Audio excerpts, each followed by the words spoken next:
I'm announcing a historic action to rescue our nation's capital from crime, bloodshed, bedlam, and squalor, and worse.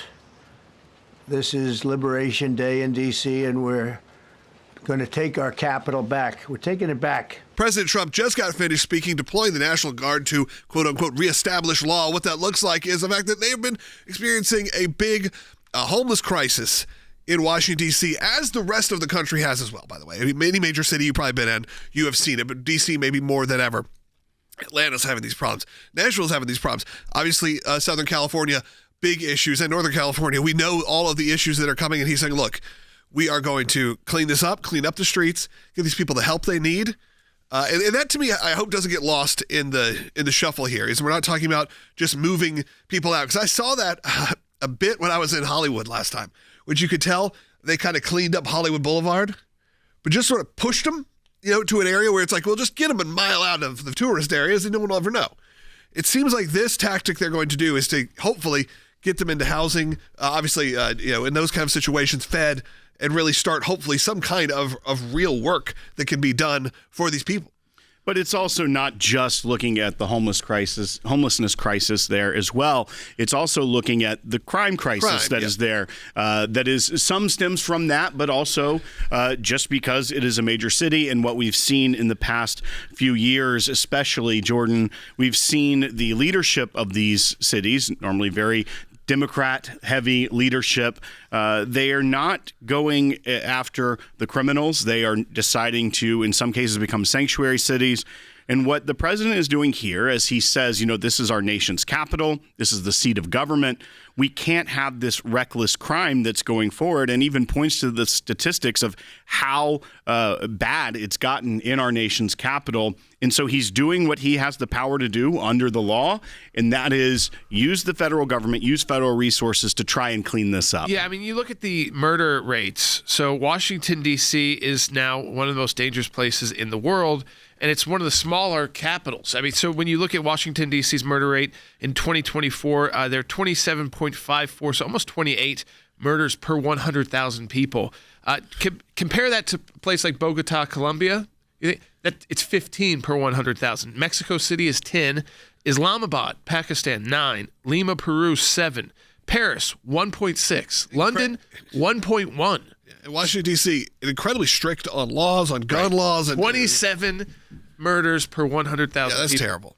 That's terrible. And look, so hopefully this sets a new precedent moving forward of what these cities can do. Because, look, you even had Bowser come in and say, look, I think this is within his means. That's right, and we can play that sound in the next segment, but she conceded in the media that, no, the president can do this. He can do this anytime.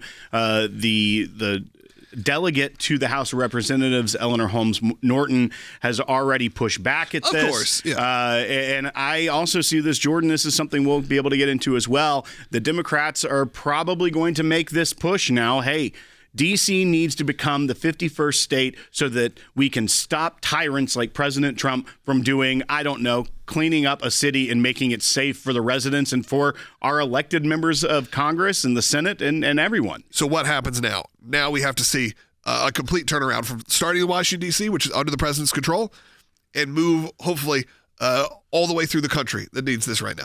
That's right, Logan. And as you mentioned, there is kind of two issues to this here, but a lot of the crime is also happening from younger individuals, teenage gangs that are running through the city. You're seeing congressional staffers murdered. You're seeing the former DOJ employee beaten up trying to stop a carjacking. And you saw the murder of those two diplomats just because they were Jewish just a few months back. And those are some of the highlighted stories. But what is also happening, and they point this out, is that, one, how high that murder rate is. It's higher than many other capitals of cities and countries that you would think of as not as developed as the United States, that have a lot more lawlessness.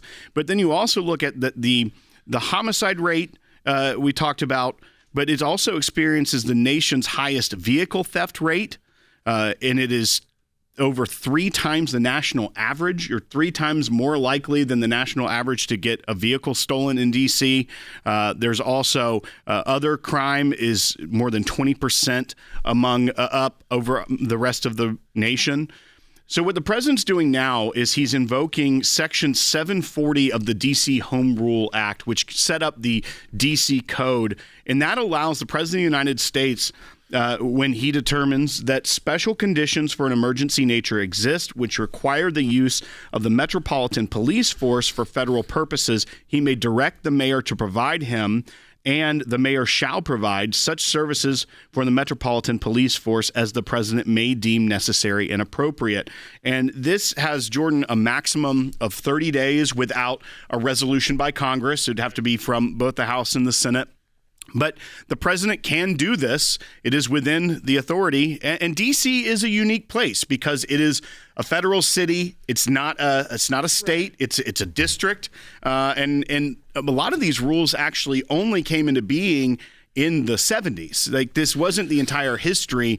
Before that, it was mostly controlled by the federal government. Yeah, and I want to point out to people, if you're in a big city, I mean, even small towns, you've got police and sheriffs. You've got these kind of dual police forces, and you've got highway patrol, things like that. In D.C., I mean, different buildings of the federal government have their own police force. There's a Supreme Court police, so different branches of government have their own police force. There's the Capitol Hill Police for the congressional police.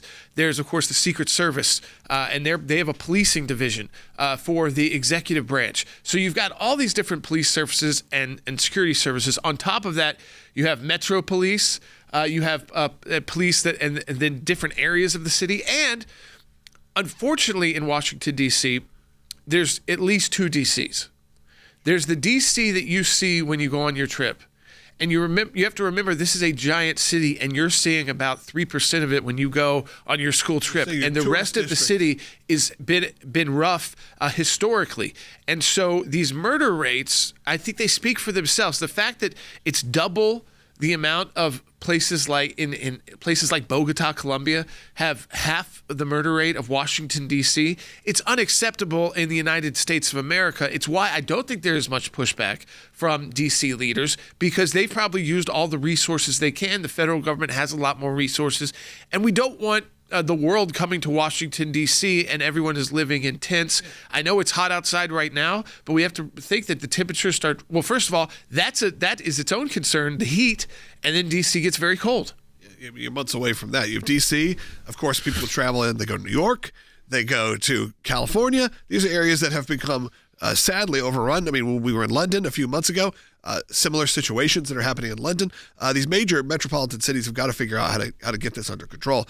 Austin, Texas, I know, has been a huge hotbed for this right now. And again, it's a shame. It's something that America should be shameful feeling. Anytime a city's kind of on the rise, like in Austin, they get to a point, and then that element comes in as well, and then you have to realize, you know what, we're not just this perfect little happy town anymore. We're a real city. Yeah. We've got to deal with these problems. D.C. has a unique ability to deal with it because of the federal angle. Right. And D.C., like you said, when you travel to D.C., and now the problem is these are now encroaching on those tourist areas. You're now seeing it. Same thing would happen in L.A., which was you could no longer go to Hollywood Boulevard, which was already like going to Times Square, a little sketchy. But it went from sketchy to, is this going to be something that gets very dangerous very quickly for my family? And then you saw them just kind of push them out of the tourist areas, but still, then everywhere else is having these issues. It's where you have a Newsom, and you have these people who really need to figure out how to take care of their own. I want to take a call. I'm going to let you speak. Alana in Washington on line 1. I just want to hear your story. Alana, go ahead. I work, and I'm not doing drugs. I'm a pretty responsible person, but I ended up homeless. I'm living in my van, and I do go to work every day. But my situation is that I don't make enough money to have 3 times the rent, so I can't get into an apartment. I've tried to get housing. The Section 8 closed, but I applied for a waiting list for low income. But because I have money in the bank, because I haven't been spending it on rent, I can't get an apartment from them either. So I make too much money on one end and not enough on the other. Yeah. And I'm seeing that in a lot of people's situations where they've been divorced, where they've had medical expenses that have pushed them out of their home, and they can't get back in anywhere. I think, look, not just the homeless crisis happening right now, but the ability to find housing is a whole nother issue. That is a very different issue than what we're talking about in Washington, D.C. Yes, housing in general, it's that story that Alana's talking about where you fall in the cracks between you make too much for this program and not enough, but you're not enough to qualify to get, but not enough to actually live. Right. And we talk about this in these cities that are developing very quickly, is that how quickly they go from being an affordable city to live in to a city. We live in one right now in Nashville. Live one here where I moved here 20 years ago, and really up until 5 years ago. It was a great place to come start your career. So many people would move and flock here because I'd say, look at the housing difference. Look at the pricing. And now it's unbelievable. Right. You can't move. In a decade. Yep. In a decade. Under a decade. I mean, listen, I'll say that the first house that we bought here, we wouldn't be able to buy today. Yeah, same. I mean, I may be able to buy that one. I sold that one to Will. That's fair. But but I wouldn't pay what I was sold for. Right, it would have been shocking.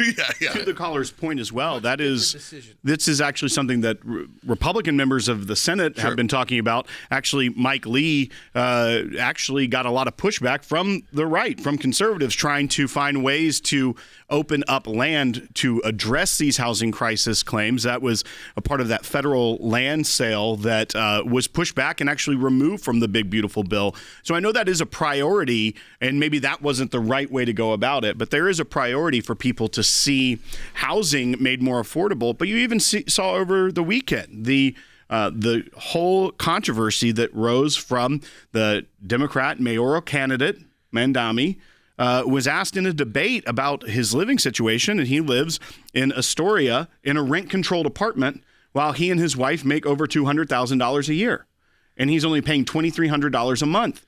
And people were outraged from his own camp saying, you're holding up an apartment for someone that should be able to get that affordable housing, that rent-controlled apartment, but they're still living in it, even though they make well above what they should be able to live somewhere else. So even people like the Democrat socialist candidate for mayor in New York aren't addressing the heart of the problem. And that goes right to what our caller was talking about, is that there is even not just a homeless crisis, but a housing crisis for people to be able to live.